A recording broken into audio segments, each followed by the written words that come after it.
बिस्मिल्लाहिर्रहमानिर्रहीम अस्सलाम वालेकुम रहमतुल्लाह। सुप्रीम कोर्ट के अंदर बहुत अहम तरीन केसेस लगे हैं जो कि इस हफ्ते होने हैं, और ये सारे के सारे वो केसेस हैं जिसके अंदर हुकूमत को अच्छी भली शर्मिंदगी का सामना करना पड़ेगा। और ये केसेस के अंदर हुकूमत फारिग भी हो सकती है, क्योंकि इसमें दो तीन जो अहम तरीन केसेस हैं वो अब आपने समझने हैं। और उसमें ना सिर्फ अहम तरीन दरखास्त गुजारों की जानब से दरखास्तें आई हैं, बल्कि इमरान खान की जानब से भी दरखास्तें दी गई हैं ताकि इस मामले को जल्दी से जल्दी निपटाया जा सके। पहले आपने दो तीन केसेस समझने हैं, फिर उसके बाद जो उनका इम्प्लीकेशन और उसका जो इम्पैक्ट होना है वो आपने समझना है, क्योंकि उससे हुकूमत तो जाती हुई नज़र आती है। हुकूमत का कोई यहाँ पर हुकूमत का लगता है कि कोई वाली वारिस नहीं है, और जो आईनी और कानूनी महाज इन लोगों ने खोला हुआ है, जो आईनी और कानूनी महाज के ऊपर जो इन्होंने लड़ाई और पंगा खोला है चीफ जस्टिस के खिलाफ, चीफ जस्टिस उमर अता बंदियाल के खिलाफ, इसके अंदर तो हुकूमत फारिग होने वाली है। पहले दो तीन जो अहम तरीन केसेस हैं, जो बड़े केसेस हैं जिनके ऊपर समाअत शुरू हो चुकी है, उनको आपने समझना है। उसके अंदर एक तो जो सबसे बड़ा केस है वो है इलेक्शन मामले के ऊपर। इलेक्शन पंजाब के अंदर जो करवाना था उसके ऊपर इन्होंने खिलाफवर्जी की उस हुक्म की जो कि सुप्रीम कोर्ट ने दिया था। सुप्रीम कोर्ट ने 14 मई को पंजाब के अंदर इलेक्शन करवाने का हुक्म दिया था, और आज जून चढ़ गया। देखें, ये बहुत बड़ा इन्होंने ब्लंडर मारा है। ये इनके खाते पड़ जाना है, ये इनके गाटे फिट हो जाता है, ये इनकी इनके इनकी गले में फिट हो जाना है। इनको अंदाज़ा नहीं अभी इस बात का, जो कि 14 मई को इलेक्शन करवाने का कहा था और आज जून का दूसरा हफ्ता शुरू हो गया, और ये अभी तक इन लोगों ने इलेक्शन नहीं करवाया। दो तरीके से इन्होंने खिलाफवर्जी की। एक तो इन्होंने आइन की खिलाफवर्जी की जो कि 90 दिन का टाइम फ्रेम था, उसके अंदर इन्होंने इलेक्शन नहीं करवाया, तो ये तो पहली खिलाफवर्जी होगी जिसके ऊपर आइन मुअत्तल करने के ऊपर भी आर्टिकल 6 लगना।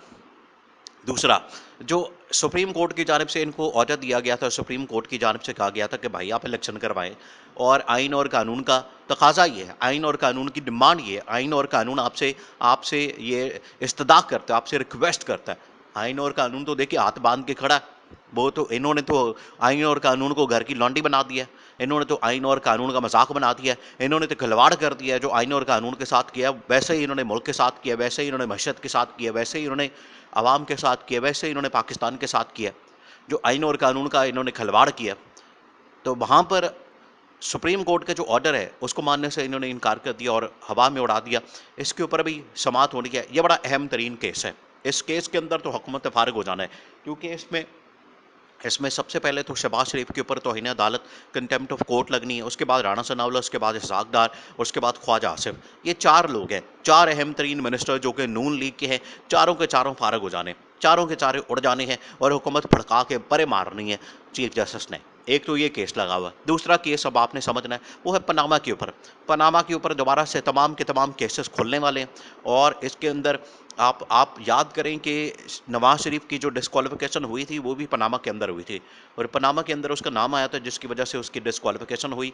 और ये डिस्क्वालिफिकेशन के ऊपर बड़ा रौला डालते हैं, बड़ा शोर मचाते हैं।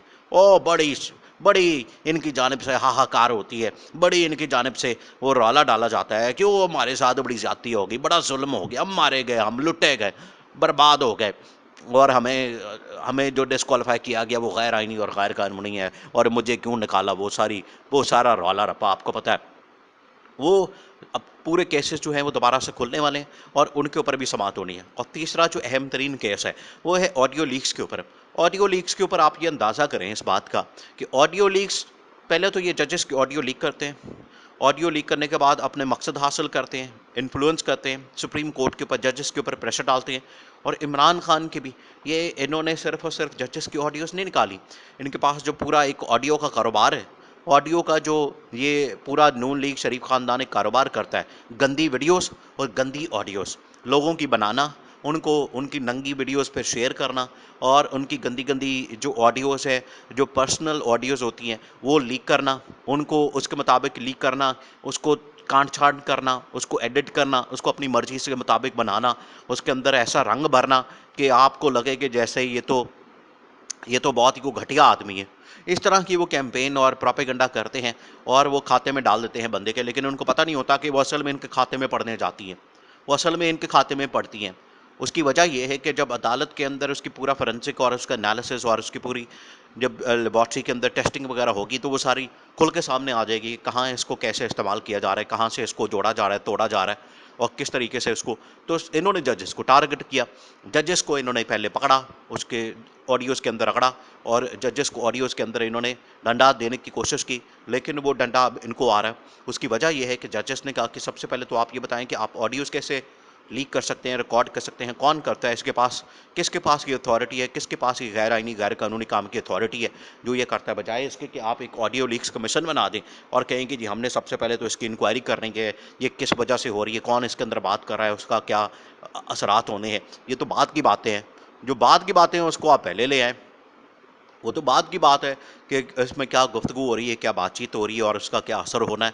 पहले तो हमने ये डिसाइड करना है कि आखिरकार ये कर कौन रहा है।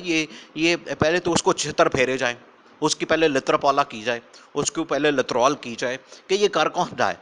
ये पहले वो तो सामने आए कि ये किसने हरकत की हुई है ये इस तरह की कि ऑडियो लीक कर रहा है। आप किसी के घर वालों की ऑडियो लीक कर रहे हैं, बाद में उसको रिकॉर्ड कर रहे हैं, बाद में उसको लीक कर देते हैं। तो ये 2-3 बड़े अहम तरीन केसेस हैं जो कि अदालत के अंदर होने हैं, और इसमें हुकूमत ने भड़क जाना है, हुकूमत ने भड़क जाना है, और हुकूमत दूर दूर तक नज़र नहीं आनी। ये शहबाज शरीफ जो तुर्की के दौरे पर गया था, तुर्की के अंदर पहले तो जलील और रुसवा करके आया पाकिस्तान को, और तुर्की के अंदर जो जलील करवा के आया, अब पाकिस्तान के अंदर भी इसने पाकिस्तान को जलील करवाना है। अब ये केसेस सुप्रीम कोर्ट ने तो नहीं बख्शना। सुप्रीम कोर्ट के ऊपर ये जाके रौला डालते हैं, शोर मचाते हैं, रोना पिटाना करते हैं कि जी 8 बेंच बना दें, 10 का बेंच बना दें, 15 का बना दें, 20 का बना दें, 25 का बना दें। आप जितने मर्जी का बेंच बना लें, आप उसके अंदर 25 मेंबर बेंच बना लें या 2500 जज शामिल कर लें, आखिरकार फैसला आपके खिलाफ ही आना है। और ये अदालत है, अदालत के अंदर आखिरकार कोई 4-5 जज ही बैठने हैं जो आइन और कानून को समझते हैं। पूरा मोहल्ला तो नहीं बैठ के तो यहाँ पर कोई केस की समाअत कर सकता। अगर आप चाहते हैं कि अवाम में फैसला हो तो फिर अवाम में चले जाए, इलेक्शन करवा दें। आप ना उधर आते हैं ना उधर आते हैं, आप किसी एक तरफ तो टिकें। आपके दिमाग के अंदर फतूर है, इस वजह से आप ये इस तरह की हरकतें करते हैं। जब वो जितनी देर तक फतूर निकलेगा नहीं, वो इमरान खान को माइनस करने का, उसको निकालने का, उतनी देर तक इनको ठंड नहीं पड़नी। अब ये सारी की सारी चीज़ें इनके अपने गले पड़नी जा रही हैं, और सुप्रीम कोर्ट ने जब भड़का के परे मारनी है इनकी हुकूमत, फिर इनकी आंखें खुलनी है, फिर इनकी आंखें खुलनी नहीं, बाहर आ जानी है। फिर उनको पता चलना है कि हमारे साथ हुआ क्या, हमारे साथ तो कितना बड़ा हाथ हो गया। और ये जो हरकतें इनकी जानिब से की जा रही हैं, और ये जो इन्होंने हथकंडे इस्तेमाल किए हैं, जो घटिया किस्म के ऑडियो लीक करके अपना मकसद हासिल करने के लिए, ये अपने इनके गले पड़ने जा रही हैं। और इनकी भी ऑडियोज़ आनी है, ये याद रखें। ये दिन जिस तरह से ये अभी इनकी ऑडियो जजेस की, इमरान खान की ऑडियो निकालते हैं, ये आखिरकार इनके ऊपर दिन आने हैं। और इनकी जब ऑडियोज़ निकलनी है तो अंदर commissioner, kickbacks, money laundering, account टीटियाँ और लंदन के फ्लैट्स, जायदादें, पैसे इधर उधर दाएं बाएं, वो फिर जब कट्टे खुलने हैं इनके, फिर इनको आंखें इनकी बाहर आनी, फिर इनको होश आना है। लेकिन अभी तो ये जो केसेस हैं इसके अंदर तो वाज़ेह नज़र आ रहा है कि सुप्रीम कोर्ट ने इनकी हुकूमत भड़का देनी है।